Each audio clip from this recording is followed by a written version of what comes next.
This is CEO Insights. I'm Marilyn de Guzman with investingnews.com. I'm speaking with Arthur Breitman, co-founder of Tezos, and we are talking about xU3O8. Welcome, Arthur. Thanks for having me. Yeah, good to have you. So as this is our first interview, maybe you could provide a brief overview about the xU3O8. Yeah, absolutely. So xU3O8 is a tokenized asset. It represents tokenized beneficial ownership in uranium oxide. So xU3O8 is a chemical formula for uranium oxide, also known as yellow cake.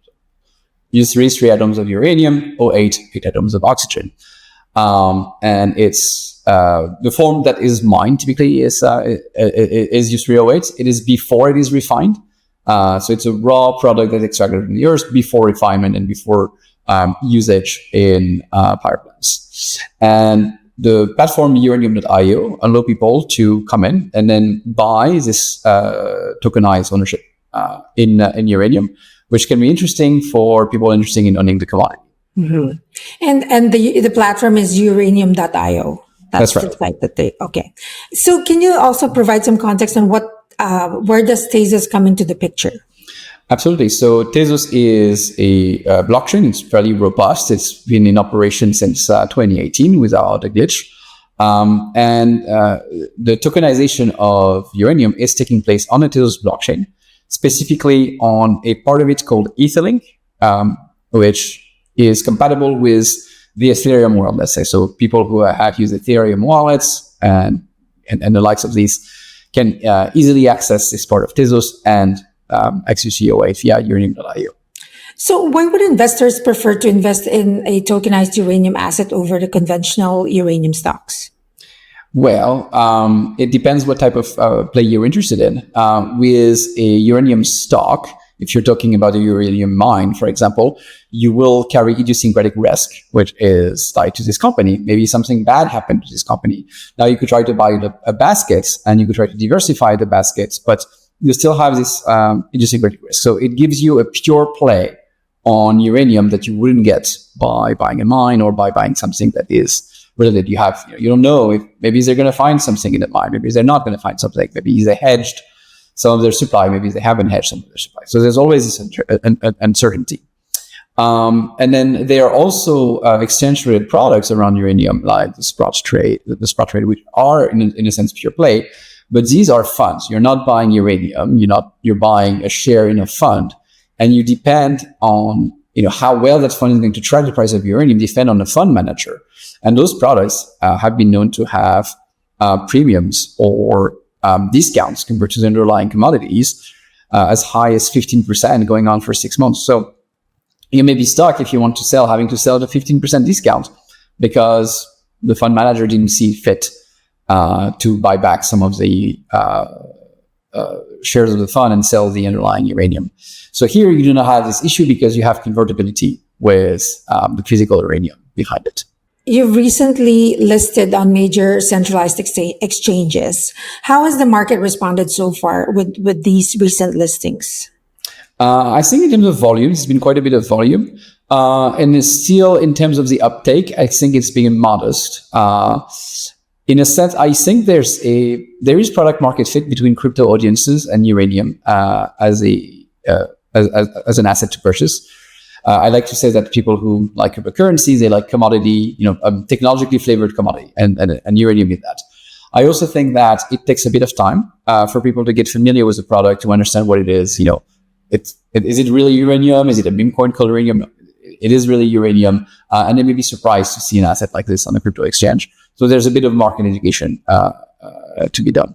But yes, there's been sustained trading volume. There's been liquidity on those exchanges. So people are interested in trading it.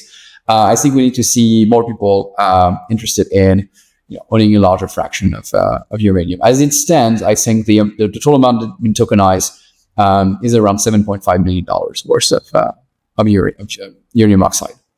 The company recently released a report called Fuel the Future, the Rise of Tokenized Uranium. And that report cites that investors are increasingly viewing nuclear energy as ESG compliant and also at the same time they see the increasing energy demand from AI data centers as a strong case for uranium. How can tokenized uranium become both a clean energy investment and a key part of future infrastructure?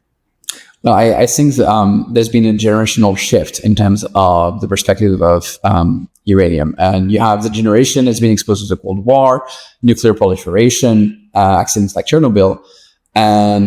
But over time, I think it's become clear that accidents like Chernobyl, for example, they came from extreme mismanagement. And new generations have been much more concerned with topics like global warming and decarbonization. And in this respect, I think nuclear has appeared as a viable solution, and a solution that's far cleaner than the alternatives. Even if you're talking about radiation, far more people are affected by the radiation that come out of coal power plants than they are from nuclear. Now, there's a lot of great energy solutions out there, like solar. Solar is extremely cheap. It's very, very good to scale, but it has the problem that's during nighttime you don't have solar energy, and batteries are still expensive. Batteries are still limited. You have hydro, but you can only build so many hydro projects out there. I'm French, and France has had the chance of building a very strong nuclear power plant park in the past, and it's something that's been helping it quite a bit in the recent run-up in energy prices. So, yeah, I think people are waking up to that, and part of my own thesis around uranium was seeing in opinion polls attitude shift around how a younger generation felt about uranium. And there's also that aspect of, with the emerging or like increasing data center demand, more stable power sources are increasingly being looked at. Yeah, the projection from the AI industry of power consumption is enormous. And this is why we've seen large companies like Microsoft, Amazon, and others, and Google start getting interested in Facebook as well, start getting interested in building nuclear power plants, because they are building gigantic data centers and they need the energy. And so far, the only country where the energy production capacity has been scaled up has been China, largely through solar, but they're also building a large number of nuclear power plants. So you have this upcoming demand for uranium through all these parks that are being built. We haven't seen yet the supply ramp up. You mentioned earlier, there's a lot of still education that needs to happen in the market when it comes to tokenized uranium. So if you're speaking to an investor right now, why is now the best time to invest in tokenized uranium? That I can't tell. I'm not that good at timing the markets. I think it makes sense as part of a portfolio because there's not a well-developed market. I think that's one of the reasons. If the market was way more developed, you'd have way more arbitrageurs being present. And because it's still a market that's between producers and consumers, as opposed to a market that's the more speculation you have, the more people are going to be future-oriented, as opposed to I need my uranium now. And so, because there's not that many actors participating into it, the opportunity for mispricing is higher. Is it now? Is it in 3 months? Is it in 6 months? I don't know. I started buying uranium about 4 years ago myself. So timing is difficult, but I think it makes sense as part of a portfolio, especially if you want to be long AI. If you're bullish on AI, it's a way to express that thesis. Now, people will express that thesis by say buying Nvidia, buying TSMC, buying others.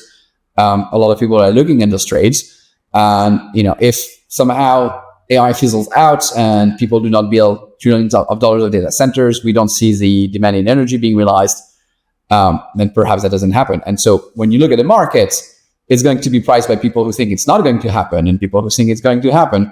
And if you feel that you're more convinced than the average person that nuclear power is going to be a big thing, then on average you should expect, not the average person, but the marginal price setter in the market, then on average you should be bullish. But again, there's a lot of factors that could affect everything. Tomorrow, it could be that they found a giant mine of uranium somewhere, and voila, all of the supply is present. Or it could be that people decide that thorium reactors are extremely feasible, and all of a sudden people just want abundant thorium as opposed to uranium. I don't know. Lots of things can happen. It's definitely never a sure thing. But overall, I would say I see more indicator to be bullish on uranium than to be bearish. Well, leave it at that. Thanks again, Arthur, for taking the time to speak with me. My pleasure. And thanks everyone for watching. Join us again next time for another edition of CEO Insights.